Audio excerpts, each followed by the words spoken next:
В 1943 году нас привезли на железнодорожную станцию Калаш.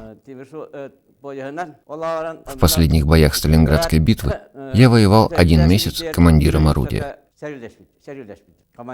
Затем освобождали Украину, Запорожье, Кривой Рог. Вошли в Молдавию, города Тирасполь, Кишинев, Бендеры.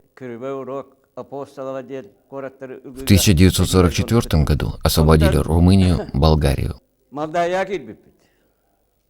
И начиная с 1 января 1944 года до конца войны я прошел свой боевой путь в составе 9-й резервной дивизии имени Красного Знамени и ордена Кутузова. Прошел как воин-освободитель.